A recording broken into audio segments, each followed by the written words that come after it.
He is brilliant. ஆனா அடிக்கடி ரொம்ப டயர்ட் ஆயிடுறான். லயன் டேட் சிரப் நோய் எதிர்ப்பு சக்தி அதிகமா இருக்கு. தினமும் 2 ஸ்பூன். வேகத்துக்கும் விறுவிறுப்புக்கும் பஞ்சமில்லாத சாம்பியன்ஸ் கோப்பை கிரிக்கெட் தொடரில் பங்களாதேஷை வீழ்த்தி நியூசிலாந்து அணி அரையிறுதிக்கு முன்னேறியுள்ளது. இந்த நிலையில் இந்தியா நியூசிலாந்து அணிகளுக்கு இடையேயான ஏ பிரிவு ஆட்டம் மிகுந்த எதிர்பார்ப்பை ஏற்படுத்தியுள்ளது.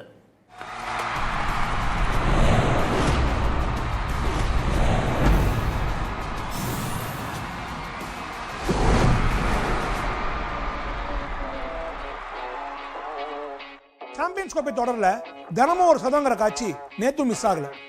நியூசிலாந்து அணிக்கு எதிரான ஆட்டத்தில் பங்களாதேஷ் கொஞ்சம் போட்டி மனப்பான்மையை காட்ட தான் செஞ்சாங்க. அணி கேப்டன் நஜ்முல் 77 ரன்கள் குவிக்க அவர் கூட ஜாக்கர் அலி அரசதை அடிச்சாரு. கிவி அணியோட பிரஸ்வேலுக்கு ஒரு பிரேஸ்லெட்டே போடலாம்.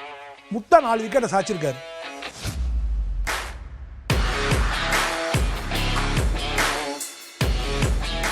ராவல்பிண்டியில் நடைபெற்ற போட்டியில் முதலில் பேட் செய்த பங்களாதேஷ் அணி 9 விக்கெட் இழப்புக்கு 236 ரன்கள் எடுத்தது.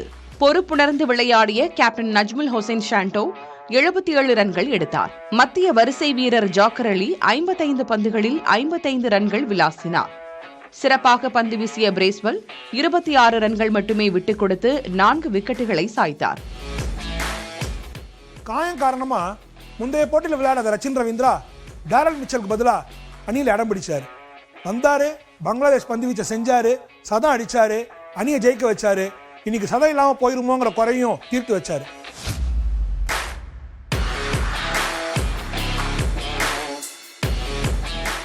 $237 ரன்கள் எடுத்தால் வெற்றி என விளையாடிய நியூசிலாந்து அணியில் தொடக்க வீரர் வில்யங் எதுவும் எடுக்காமலும் அனுபவ வீரர் கேன் வில்லியம்சன் 5 ரன்களிலும் வெளியேறினர். தேவன் கான்வே 30 ரன்கள் எடுத்தார். காயத்திலிருந்து களமிறங்கிய ரச்சின் ரவீந்திரா பங்களாதேஷ் அணியின் பந்துவீச்சை நாலாபுரமும் விளையாடி சதமடித்தார்.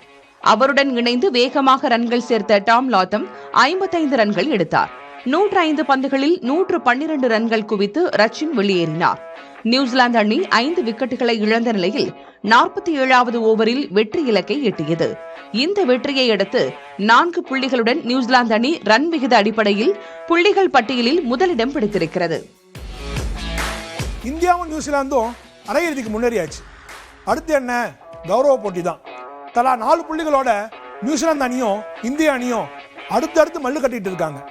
ஏ பிரிவில் யாரு முதல் இடம்னு தெரிஞ்சுக்க வேண்டாமா? அனல் பறக்கும் துபாயில 2 அணிகளும் ஒரு 2ஆம் தேதி கௌரவ போட்டி நடத்த இருக்காங்க.